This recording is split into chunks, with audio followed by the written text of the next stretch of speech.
and buried. He was the monster that everyone feared. He knocked her unconscious and strangled her. What made him live was to kill. Knocked her unconscious and handcuffed her and put her in the passenger side of the car. I would describe him as being as close to being like the devil as anybody I've ever met. Ted Bundy was one of America's most notorious serial killers. Over a 4-year period, he brutally murdered and mutilated 30 women. I don't think anybody doubts that I've done some bad things. The question is what, of course, and how, and maybe even most importantly, why. His motives remained a mystery until hours before his execution, when he claimed a fatal addiction had fueled his horrific crimes.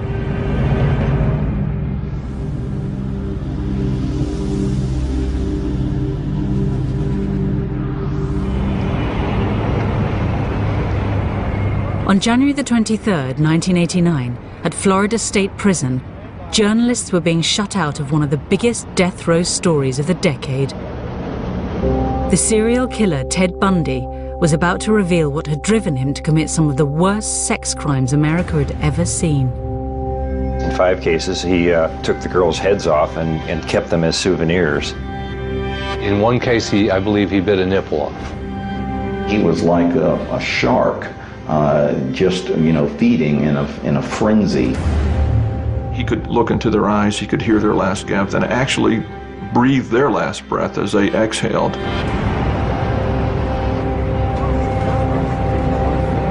As journalists competed to get Bundy's final interview, he surprised everybody by agreeing to talk to one man only, Dr. James Dobson, a Christian evangelist who flew in especially for the interview. You really feel that hardcore pornography and the doorway to it, softcore pornography, is doing untold damage to other people and causing other women to be abused and killed the way you did others. Listen, I'm no social scientist, and I haven't done a survey. I mean, I don't pretend that I know what John Q. Citizen thinks about this. But I've lived in prison for a long time now. And I've met a lot of men who were motivated to commit violence just like me. And without exception, every one of them was deeply involved in pornography, without question, without exception, deeply influenced and consumed by an addiction to pornography. As Dobson saw it, this interview contained a powerful message, one that was central to the Christian evangelical movement, and which fanned the flames of the debate about the role of hardcore pornography in violent sexual crimes. The interview was given to every broadcaster in America on one condition, that they play it unedited from start to finish.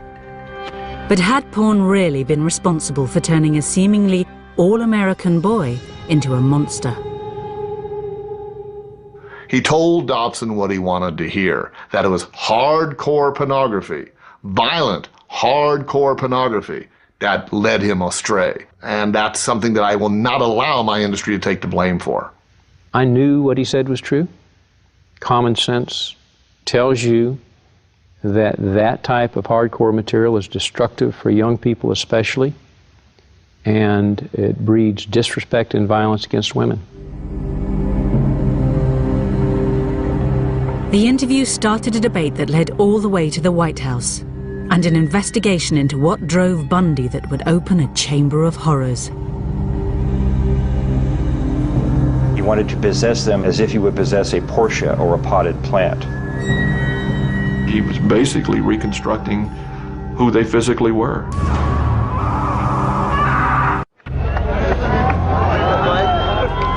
On the eve of serial killer Ted Bundy's execution, crowds gathered outside Florida State Prison, determined to see justice done to one of America's worst murderers. To comprehend all this, you have to go back a few years to try to understand Ted Bundy, what he did, and who he was.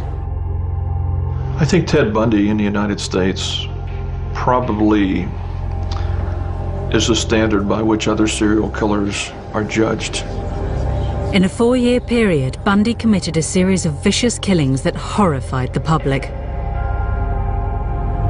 Beginning with Linda Ann Healy in January of 1974, Bundy began killing approximately 1 girl a month. In fact, later on, the police would produce what they called the Girl of the Month Club, as they traced the girls who disappeared and then were later found dead. When police finally arrested Bundy, America was shocked. He appeared to have it all. He was good-looking, articulate, a law student and a budding Republican. But he also had a fatal addiction to pornography. Once you become addicted to it, and I look at this as a kind of addiction, like other kinds of addiction, I would keep looking for more potent, more explicit, more graphic kinds of material. Like an addiction, you keep craving something which is harder, something which gives you a greater sense of excitement. But had this addiction made him a killer? This controversial interview divided public opinion on the role of pornography in sex crimes. It was an extraordinary meeting between a violent serial killer and a Christian evangelist that had been brought about when God sent a message to a lawyer and his wife. We were watching the evening news, and they showed us a picture of Ted Bundy, and she looked at me and said, "John, the Lord just told me that you're going to have a dramatic influence over his life." With Christ's assignment in mind, John and Marcia Tanner became regular visitors to Bundy on death row. There was another issue that Ted eventually revealed, and that was the role that hardcore pornography had played in diverting his path to the one that he ultimately took. What happened with adult entertainment between 79 and 89 is became prolific. It became videotaped. It became accessible beyond people's wildest dreams. It moved out of the theaters and into the home. The Tanners' visits coincided with a sea change in attitudes to pornography. So when Ted Bundy said he had a message he wanted to be heard, they knew just who to approach. James Dobson was a Christian evangelist and a member of the powerful Meese Commission that had investigated the links between pornography and crime and was vehemently anti-porn. A repentant serial killer, especially one as photogenic as Bundy, must have seemed like divine intervention. I told him that I thought we could trust Dobson to not glamorize or pervert or sensationalize what he had to say, but would probably take his words and let him just tell his story. The interview was arranged for the eve of Bundy's execution and was greeted with skepticism by seasoned Bundy watchers. Dobson honed in on the pornography detail because that was his shtick. He was trying to have a war on pornography. He'd been part of a task force that he had helped get engineered through the federal government, and he wanted to use Ted Bundy as the poster child of why pornography is bad. In his 10 years on death row, Bundy had gained a reputation for being a cunning and manipulative interviewee. Dobson was entering the lion's den. With nothing to lose, this final taped interview seemed like the perfect opportunity to really find out what made Bundy the killer tick. First of all, you, as I understand it, were raised in what you considered to have been a healthy home. Absolutely. You were not physically abused, you were not sexually abused, you were not emotionally abused. No way. And that's part of the tragedy of this whole situation, is because I grew up in a wonderful home with two dedicated and loving parents and one of 5 brothers and sisters. In the clip, Ted talks about his childhood being loving and Christian, but at the time of his execution, a defense psychologist came up with a lot of material that suggested otherwise. It's hard to imagine the childhood Bundy described to Dobson producing a brutal serial killer. But he failed to mention something specific about his early years that others believe haunted him throughout his life. The question of Ted's illegitimacy has been sort of the topic A in all the efforts to try to figure out what was really going on inside his head. And I think it preoccupied him as well. What he'd neglected to mention was his birth in November 1946 in a home for unwed mothers in Burlington, Vermont. His mother, Louise Cowell, had gone there from Philadelphia to have Ted. She later told the story that Ted's father was a World War II veteran who had romanced her and compromised her and then abandoned her. In the course of our investigation, we interviewed a lot of people, including some of his family. One member of his family, I believe his aunt, told us that there had been suspicion that in fact his grandfather was also his father, but you know, we were not able to prove that that was the case. To avoid the shame and stigma of illegitimacy, Bundy's mother passed him off as her baby brother. Later, she moved to Tacoma, Washington, where she met and married Ted's stepfather. How nuts would you be if you were pretending to be a brother when you know it's your mother? He told me that he discovered it by going through his parents' papers, and that he said it came as a bit of a revelation to him. Now, I spoke with a boy that was a very close friend of Ted's, and I asked him if he had ever discussed the illegitimacy question with him, and he said yes. And the sense this fellow had was that Ted was deeply angry about it, that he was very hurt by it and he was upset by it. And when he tried to sort of say, well, Ted, you know, Johnny loves you, you don't worry about this sort of thing. And he said, Ted's answer was, you're not the one who's illegitimate. The young Bundy also appeared to be acutely conscious of his family's lack of money. I remember him talking to me about how he was so mortified that his family drove these sensible, ugly Ramblers, the model of automobile, and that his family didn't have a lot of money, and how he was jealous and resentful of kids in school who had more things than he did. And it's a very early sign that Ted has this sort of narcissistic fixation on things and on possessions. And of course, possessions becomes a very key word later on in his life. As Bundy was growing up in the 50s, America was discovering sex. Back then, Hugh Hefner had just published Playboy, which, though tame by today's standards, provoked moral outrage. In this climate, Bundy claimed to Dobson he made a discovery that was at the very root of his motivation to kill. As young boys do, we explored the back roads and sideways and byways of our neighborhood, and oftentimes people would dump the garbage and whatever they were cleaning out of their house, and from time to time we'd come across pornographic books of a harder nature than more graphic, you might say, more explicit nature than we would encounter, let's say, in your local grocery store. And this also included such things as, let's say, detective magazines and more hard... Those that involve violence. Yes. Ted tells Reverend Dobson that when he was a young boy that he found pornography, as he called it, outside the house. Things he saw in grocery stores and things he found rummaging through people's garbage, which he said was a little bit more hardcore than what was available in the grocery stores.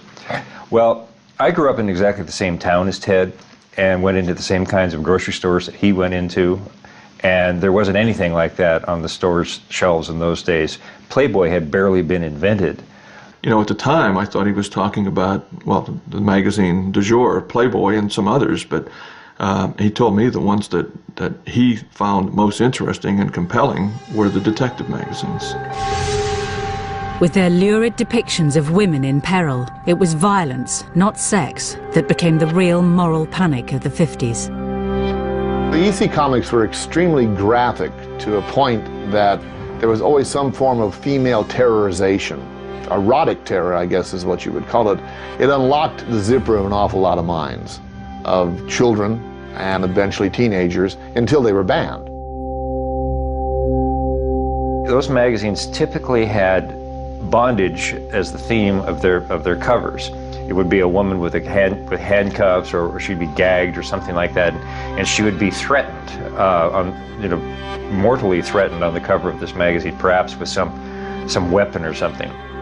Bullets ripping through people, limbs being hacked off, blood splattering, but constant terror in the look of these beautiful women in lingerie.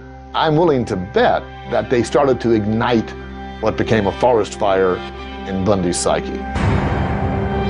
This, Ted Bundy told me, was the real pornography that motivated him. It was this demonic, as he classified it, demonic presence of a chemistry of sex and euphoria and control and murder. For Bundy, this was a cocktail with a lethal effect.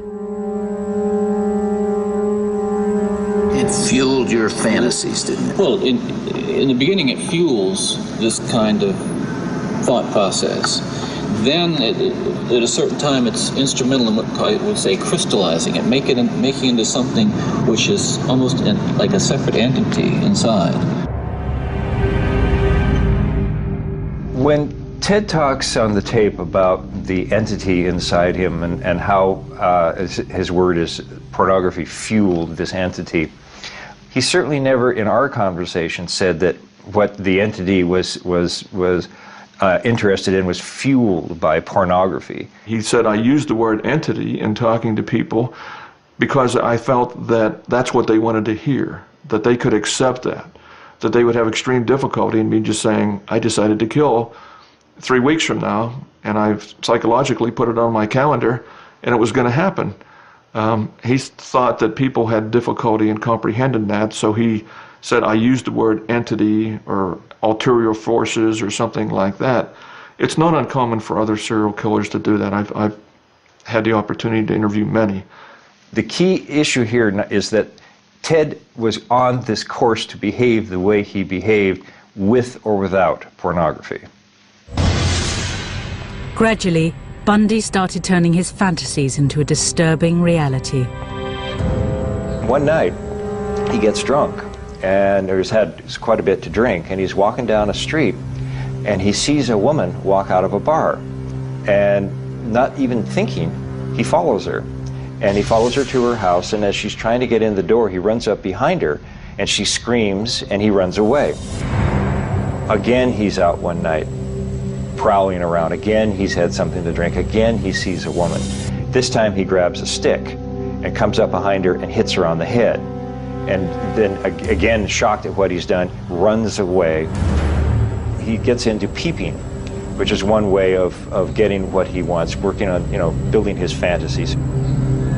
Peeping in the window, masturbating, peeping in the window, masturbating, and then one day he just jumped over the line and went nuts. On January the 4th, 1974, Bundy crossed the line. 18-year-old Joni Lenz was attacked in her bed. She was found barely breathing, covered in blood, and with a metal bed frame rammed into her vagina. Incredibly, she survived. Others would not be so lucky. By July 1974, the whereabouts of 6 missing girls around the Northwest remained a mystery. Bundy had become a calculating killer.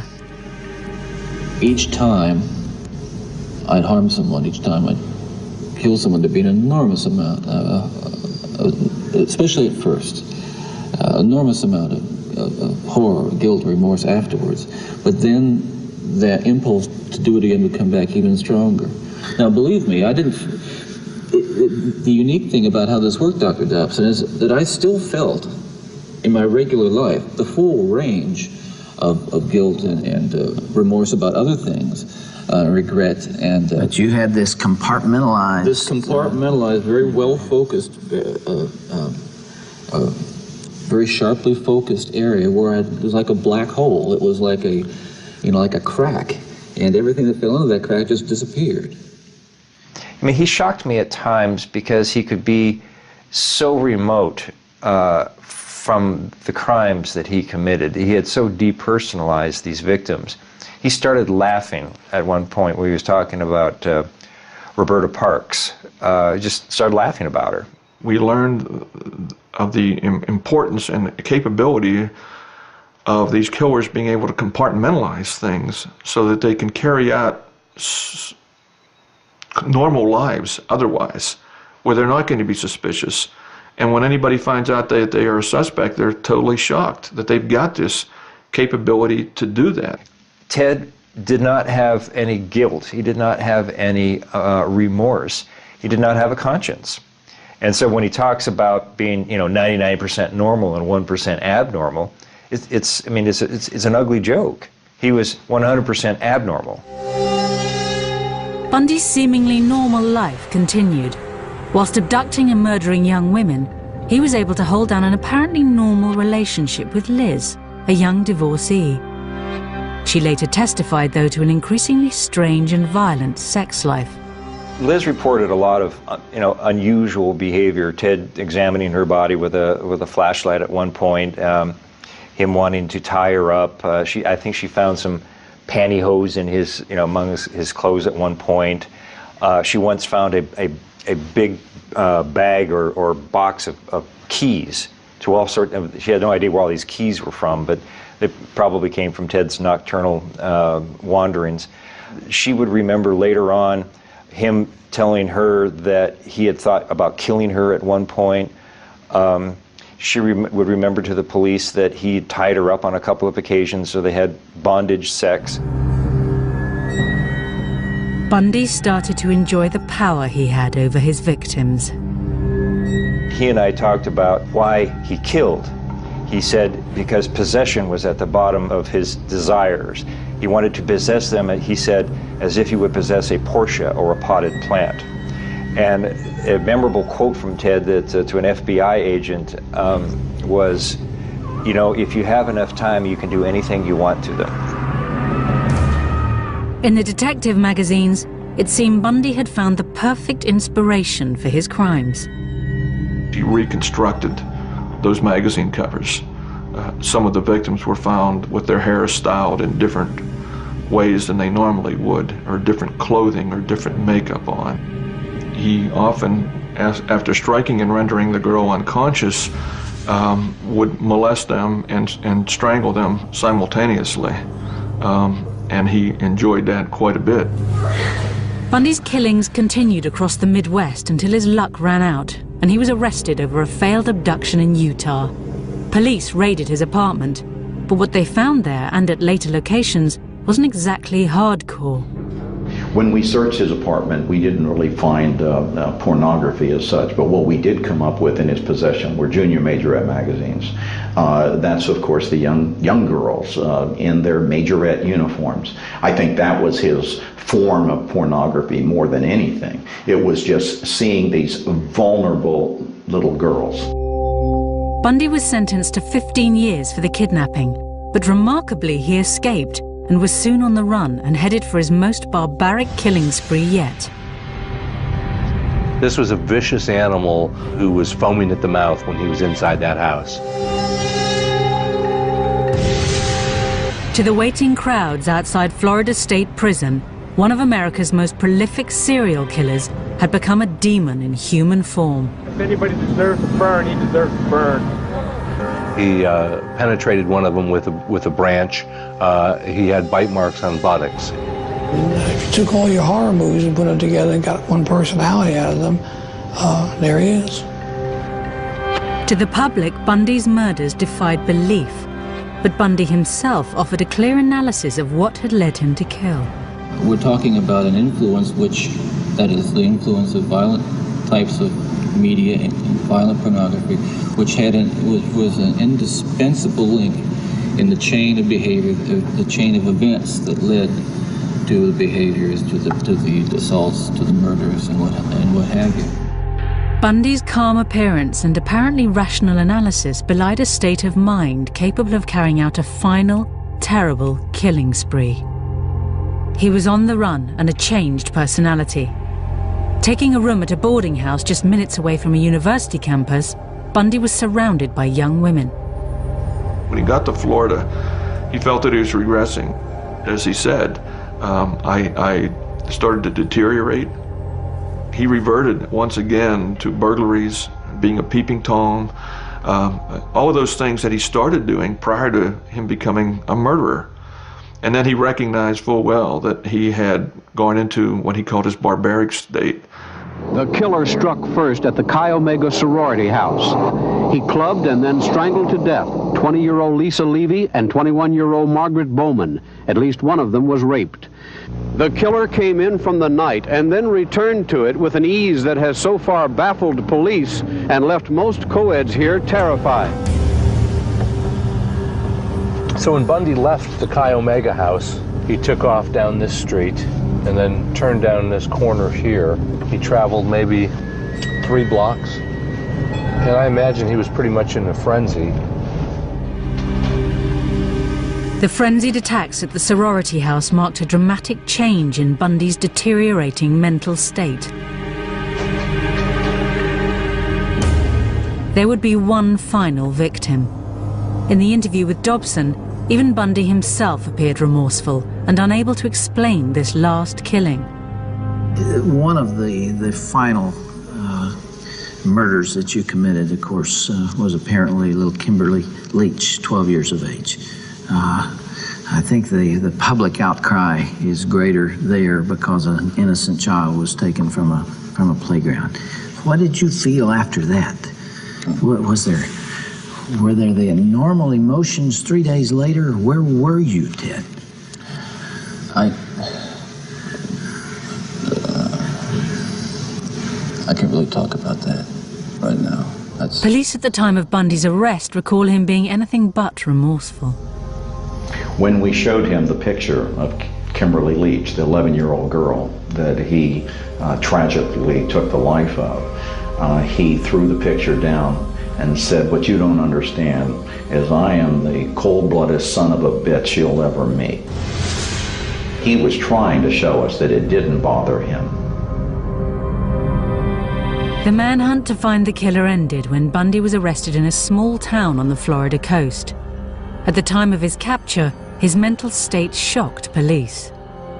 Well, when we got to him in Pensacola, he was off the chain, as the kids say nowadays, and we spent 3 or 4 days trying to reel him back into the reality of what's going on. He spent the nights talking to the police about himself in the third person, and he, in effect, confessed to having committed a number of murders. The killer that had left a trail of bodies across America had come out of the shadows, but he wasn't going down without a fight. What do we have here, Ken? Let's see. You always say an indictment, all right? Why don't you read it to me? You're up for election, aren't you? Mr. Bundy got it, didn't you? Mr. Bundy? You told me that you were going to get me. He said he was going to get me, okay? You've got the indictment. It's all you're going to get. Protesting his innocence, he was going to lead his own defense. The public would have to prepare themselves for a new Bundy. Ted, the showman. Good afternoon, citizens. My name is Ted Bundy, and I'm the defendant in the case, and I'm just here to introduce myself. Bundy's trials were among the first to be televised, and his notoriety turned them into a media circus. The ego, narcissism, and outright arrogance of the serial killer were on open display and created a figure of grotesque fascination. I think the people in Florida, both the public and the prosecutors in the case, and the judges probably also, were fascinated by the enormity of what they thought he had done, and the fact that he could have been the person next door. Somebody described him as kind of a lot of common people's ideal of kind of person they would like their daughter to marry. And so I think that there's something frightening about the prospect that, this all-American looking guy could be a serial killer. Bundy became a cult figure. Women flocked to his trial. Every time he turns around, I kind of get that feeling, no, gonna get me next. But yet you're fascinated by him. Very, very. Every night when I go to bed, I just, I get very scared. I shut my door and lock him. Try to imagine yourself in his place and to see how he's feeling, looking at the pillows, the blood stains and everything, if he really did it or not. Why do you do it? I don't know. Robin Lloyd, Channel 4 News. Ted had his gallery of women nearly every day in court, and they would send him messages. They would try to get his attention. They would try to catch his eye. And then later, when he was on death row, he got tons of mail from them. They would send him nude pictures of themselves, erotic stories, their fantasies of being with him. It's a very bizarre syndrome, and I'm frankly at a loss to explain it. You're going to represent yourself, or you're going to get another attorney? I'm staying with the man I know best right now, and that's me. His ego led him to believe that there wasn't a brighter attorney out there, even though he had never finished law school. The extraordinary part about the Bundy trial was the extent of his participation in it. Bundy appeared every inch the lawyer, cross-examining witnesses, analysing blood samples, even questioning forensic evidence of bite marks taken from a victim's bottom. Our contention all along, Your Honor, has been that they have taken my teeth and twisted them every which way but loose to fit. He swaggered across the courtroom and he does all the gestures, puts his hands down, and I mean, he watched enough courtroom and enough Perry Mason on television that he absolutely looked and sounded the part of a lawyer. And it was just amazing to believe that this was the guy that was accused of all these brutal crimes. Good morning, officer. Good morning. Just as he had separated his murders from his everyday life, in court, Bundy separated the serial killer from the lawyer, though the jurors felt differently. He was apparently thinking he was coming across as a lawyer, and they were seeing him in a much different light. He never really appreciated the weight of the accusations that he carried with him and the effect that that had on ordinary people. The first victim you saw was Kathy. Bundy appeared to relish the role of lawyer, at one stage launching into such an excruciatingly detailed cross-examination that he appeared to be reliving the crime. One after another, his trials were descending into chaos. It went day and night on his whim. He got to the point of auditioning some of the lawyers for who would make the opening statement, who would cross-examine certain witnesses, who would make the closing argument. To lawyers trying to conduct an overall strategy of a trial, this was impossible to deal with. You couldn't have a theory of defense when the client was constantly pulling the rug out from under you. In a final act of farce, Bundy used a legal quirk of Florida law, the fact that his girlfriend was under oath, to conduct a brief but legal marriage ceremony. Do you want to marry me? And I want to marry you.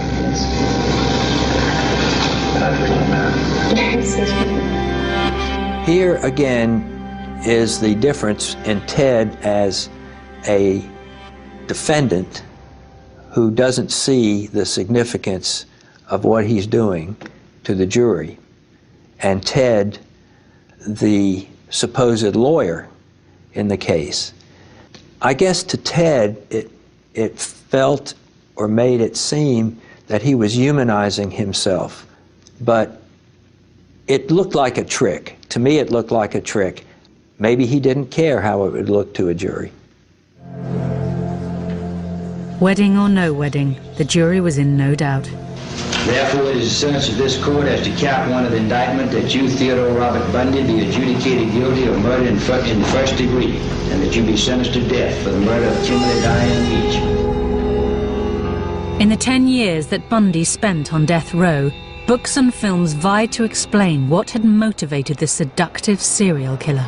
Well, Ted Bundy was a gruesome celebrity in this country, and especially in Florida because of the murders he committed here. And at the time, he probably could easily have been called and was considered the most hated man in America.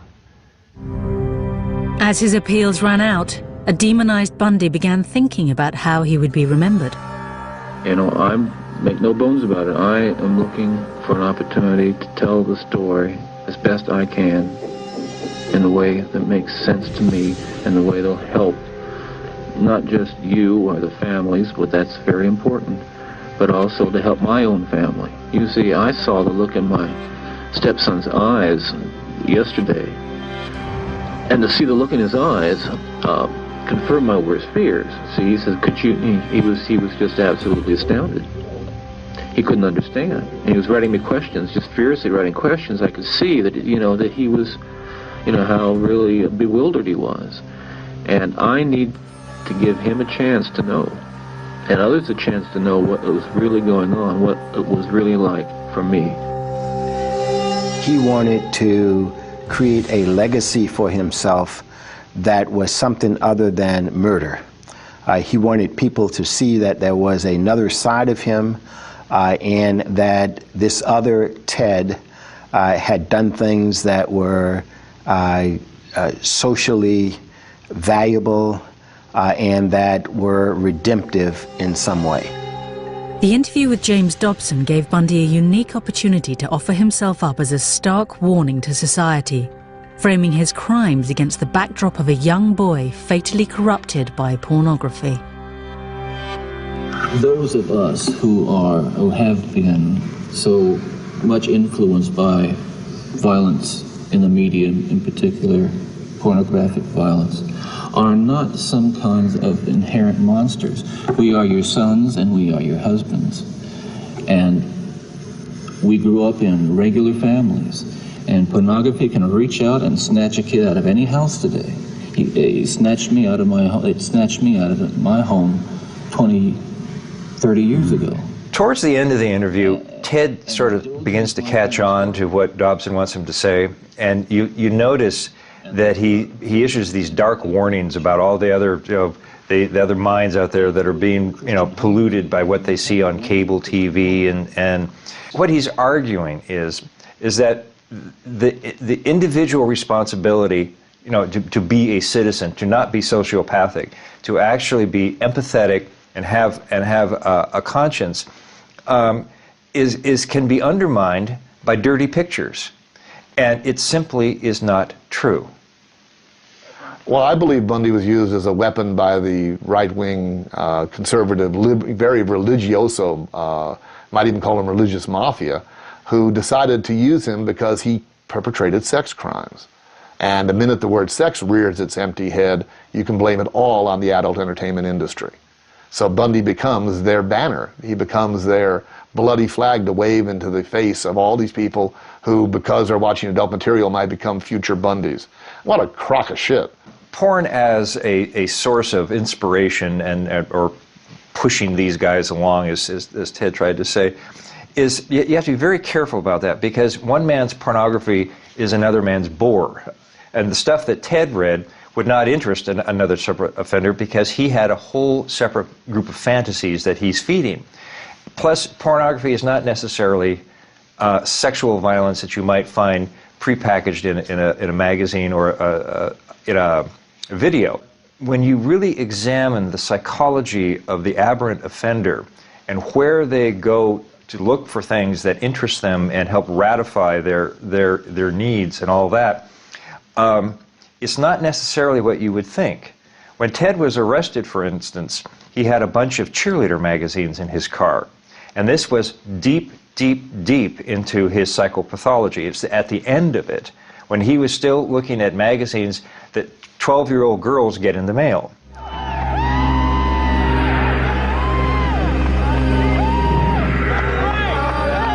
Guilty and awaiting execution, the true scale of Bundy's atrocities became apparent. He was confessing to a murder on a tape recorder as he walked down the hall to the electric chair.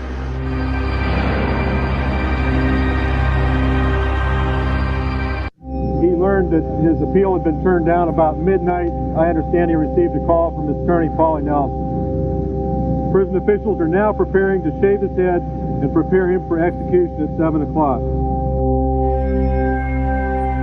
The execution of Ted Bundy couldn't come fast enough for a crowd that was beginning to feel like a lynch mob. I think it was clearly the circus atmosphere that developed here this morning. Somebody today compared it to a public hanging in the Old West. Hundreds of people, maybe thousands, showed up, almost boiling over with glee that Ted Bundy was finally going to be executed. Bundy's final interview was headline news, and Dobson eagerly fed it to the waiting media. He wanted to make a statement to the world about pornography, both softcore pornography and hardcore pornography. There was a great deal of remorse. He wept several times while talking to me. He did say to Bundy's life had ended with an extraordinary meeting of two separate agendas, and it was impossible to tell who was using who. That last night, before he died, we shared communion. He ministered the communion. The communion elements were a flat Coke and a piece of stale bread. And it was the most significant communion service I've ever attended. I learned through God's love that I could love the unlovable.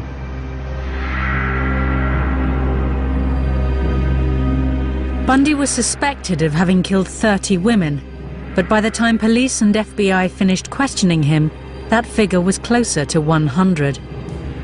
Even in his final moments, he confessed to yet more killings.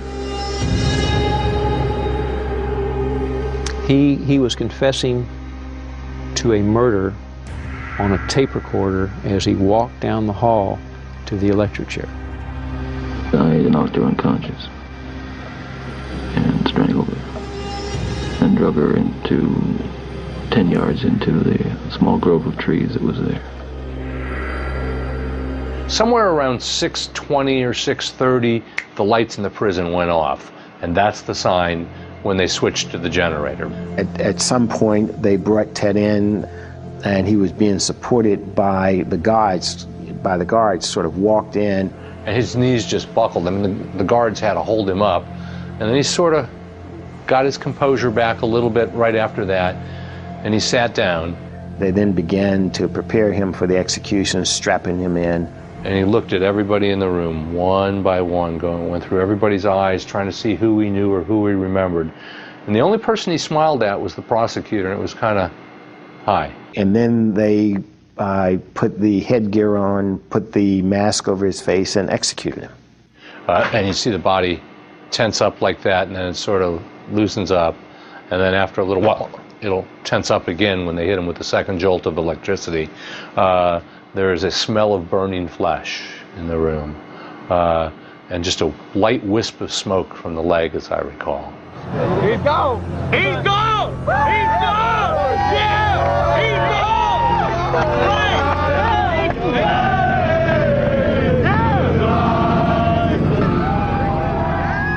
gone! Bundy the monster was gone.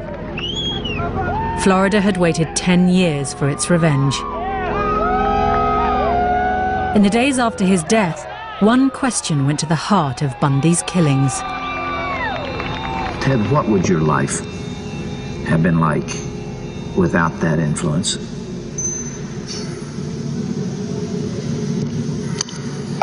You can only speculate. Yeah.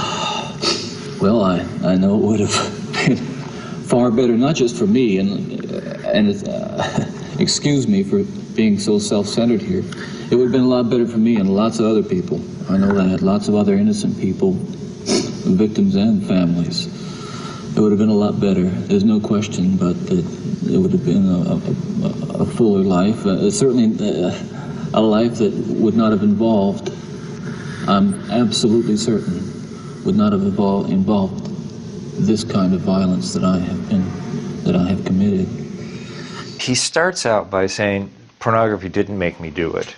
But by the end of the interview, he's basically agreeing with Dobson. Dobson is kind of prompting him all the way through it. I mean, Ted is fairly honest early on. He says, I'm not going to, it's my responsibility. I take full responsibility for everything that I've done. And, pornography was part of it, but it didn't make me do it. But by the end of the interview, there's sort of a cheering section for the anti-pornography forces, and with that, that if it weren't, in fact, Ted does specifically say that if pornography had not come into his life, he would not have become a killer. at the end of the interview. And that simply is not true. And Ted knows or knew that that was not true, but he was willing to say it to please the Rev. The interview should have been an alarm bell for the country. It should have been a wake-up call for parents. It certainly motivated me. I launched into a vigorous anti-pornography campaign as the state attorney and lost my next election because of it. I think Ted had a lot of things going on in that interview. He wanted somehow to look a little bit better in everybody's eyes. He was probably talking to his mom. He was probably, he was so careful saying, my mother loved me and she protected me and all this sort of thing. It was Bundy trying to put his spin on his career. I asked him about pornography a couple times, and for some people it's a disease, humiliation control kind of disease. Other people it's just fun. But I asked him about it, and he said, why would I need pornography when I have the real thing? And then from what he's done during some of his alleged murders, he did have the real thing. I've heard some people say he obviously had some brain damage as a young child. Others will say it's an inherited bad gene. Others would say it was a psychological scars from his youth. Others would say he read pornography. And I discussed these things with him, and his feeling was all of these factors may have entered into my life somehow without me even knowing it. However, I planned the crimes. I understood what I was doing, and regardless of what label anyone might choose to pin on me, I'm responsible.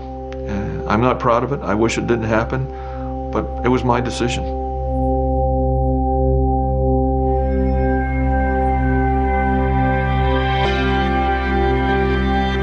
Should we ban hardcore pornography, or should we accept it as part of modern culture? We want to hear your views at channel4.com/health. Next up, the Big Mouth is mulling over the recent rumblings in Big Brother.